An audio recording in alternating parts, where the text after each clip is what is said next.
esto es que ustedes participen, por favor, porque si no va a quedar muy fomecito esto. ¿Ya? No sé qué dice. ¿Estamos? Ya. La clase de hoy con el tercero medio, la clase de lengua y literatura, con el profesor Reinaldo Vergara, tiene que ver con consolidar habilidades de comprensión de lectura. Para esto vamos a devolvernos un poquitito a algunas tareas y ejercicios que hemos hecho previo, pero lo primero que voy a hacer es explicarles los ejes en los cuales está dividido el programa de tercero medio. No encuentro mi cursor. ¿Cómo pasó?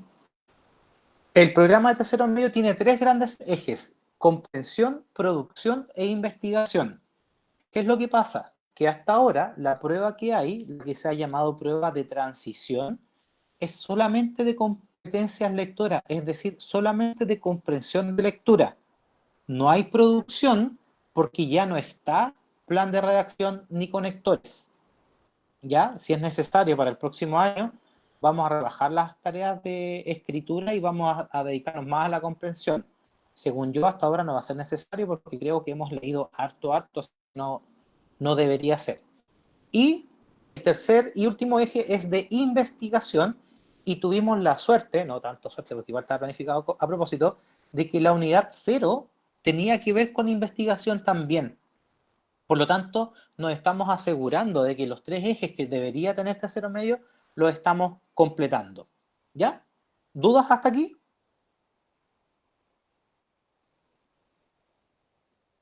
No, no hay. Ya, muchas gracias, porque si no iba a estar media hora esperando que me respondieran. Muchas gracias. Y aquí viene, esto es lo central de hoy día. Dice, el objetivo de la segunda clase, ¿cierto? La primera era cuando yo les mostré el panorama general y todo eso, es consolidar habilidades de comprensión de lectura. Fíjese que dice síntesis, análisis y paráfrasis.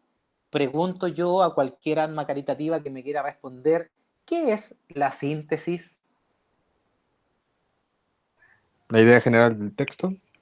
Brillante, la idea general. ¿A qué pregunta responde la síntesis? ¿Quién se acuerda? ¿De qué se habla? Perfecto, ¿de qué se habla? Entonces, cuando nosotros estamos leyendo en el proceso de lectura, nosotros nos vamos respondiendo de qué se habla y el resultado es la síntesis o la idea general, como muy bien aportó Cristian, creo que fue. ¿Ya? Entonces, después que vamos haciendo la síntesis, comenzamos a hacer también el análisis. ¿Quién se acuerda lo que era el análisis? De lo que se dice, de lo que se habla. Brillante, Cristian, muchas gracias. Entonces, nosotros vamos leyendo y de pronto nos damos cuenta de que el texto habla de un producto, es una publicidad, de un producto que se llama Arnica Derm, ¿ya? Y explica en qué consiste Arnica Derm y me dice las características que tiene. Entonces, la síntesis sería de qué se habla de un producto que se llama tanto, ¿cierto? Análisis, las características de este producto y qué es lo que es. ¿Sí? Entonces, de qué se habla, qué se dice de lo que se habla. Y finalmente, tenemos acá paráfrasis, pero fíjese en algo. Esta paráfrasis está más grande. ¿Por qué está más grande la paráfrasis? Porque es más importante. Porque es súper importante. Y aquí viene la pregunta. ¿Por qué es tan importante? ¿Por qué cree usted? Porque para decir la paráfrasis tienes que comprender el texto. Brillante, brillante. Esa es una de las razones. Pero hay otra más importante todavía. Es clave para la clase de hoy. ¿Se acuerdan de un dato que yo les he dado anteriormente y que ahora se confirma? Ojo, yo he revisado las nuevas propuestas y se confirma más que nunca. Piénselo, piénselo. Es un dato que yo les he dado. Lo hemos utilizado cuando corregimos las pruebas de unidad. ¿Por qué es tan relevante la paráfrasis? Piense, piense. Recuerde. Que se supone que la paráfrasis es decir lo mismo pero con otras palabras. Exacto, exacto, Samantha. Eso es lo mismo que usted dijo, que es lo mismo con otras palabras y tiene que ver con la síntesis y con el análisis, no está en el aire de la paráfrasis. Eso es muy cierto. Y eso que usted dice es tan importante y tan cierto que hace que la mayoría, esto deberíamos anotarlo, yo les voy a hacer como un letrero con esta cuestión, la mayoría y una gran mayoría de las alternativas correctas en una prueba de selección, en una prueba de selección única, es una paráfrasis. Entonces, si yo empiezo a desarrollar mi habilidad para crear mis propias paráfrasis cuando yo voy leyendo, también voy a tener la habilidad para detectar las paráfrasis. Entonces me voy a dar cuenta que la alternativa A decía, estaba viendo televisión, ¿cierto? Eso dice la alternativa A. Y yo después me devuelvo al texto y dice, se divertía observando la tele. Entonces dijo la misma idea con otras palabras. Es muy probable que esa alternativa sea la correcta. ¿Estamos? ¿Se entiende por qué la paráfrasis es tan importante? Sí, profe. Ahora bien, Ahora bien, tenemos una serie de llamadas estrategias, es decir, herramientas pequeñitas que yo voy a tener para poder detectar estas paráfrasis, para poder hacer la síntesis, para poder hacer el análisis y en definitiva para comprender mejor. ¿Ya? La autora de estas estrategias, que las diseñó, que las ordenó y también es autora de muchos de los ejercicios que yo les voy a plantear, se llama Gina Barreto. Ella es profesora de universidad y ella es especialista en comprensión de lectura en general, pero también en este tipo de pruebas, ¿ya? Y ella las ordena así. La primera estrategia se llama idea principal, es decir, detectar la idea principal, y ahí tiene lógica con lo que decíamos recién. La habilidad de la síntesis es clave, es capital en esto, ¿ya? Idea principal, ¿de qué se habla? Intención o propósito comunicativo. La intención o propósito comunicativo tiene que ver con la clasificación de los textos. Yo después igual voy a profundizar en esta, porque cuando nosotros sabemos que hay textos literarios y no literarios, ya tenemos más o menos cuál es la intención del emisor de esto, del autor. Pero además, si sabemos que los textos no literarios pueden ser o expositivos o argumentativos, ¿cierto? Ya tenemos más cerca el propósito. ¿Cuál será el propósito de un texto que claramente me quiere convencer sobre algo? ¿Qué tipo de propósito pudiera ser ese?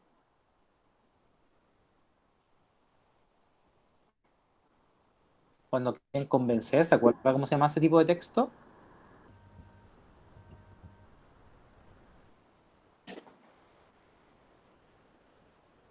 Si en el texto yo me doy cuenta que me quieren convencer sobre algo, es un texto argumentativo. Su propósito es argumentativo.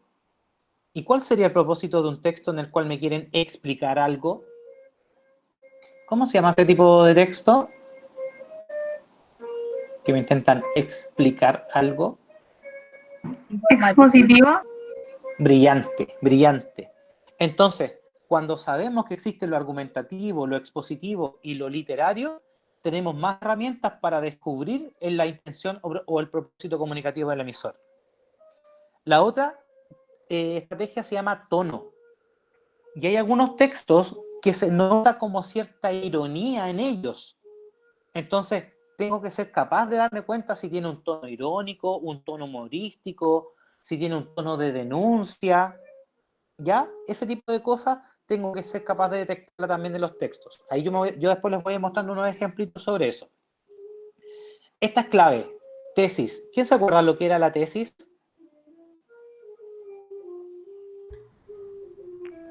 Algo que se pueda defender. Ya, muy bien. Es una opinión que se debe defender o que se puede defender. Entonces, si este texto tiene una tesis, yo me doy cuenta al tiro que además se vincula con la primera estrategia, porque aquí puede, perdón, con la segunda estrategia, porque aquí puede haber un propósito comunicativo de convencernos también.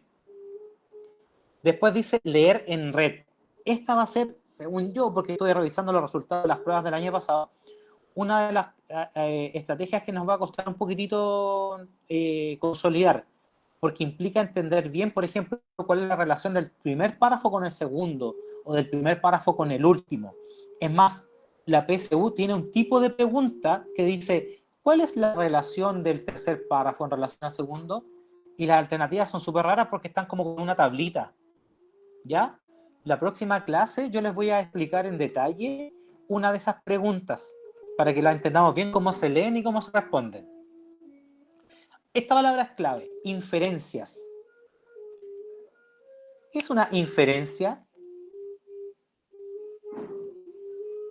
¿Se acuerda?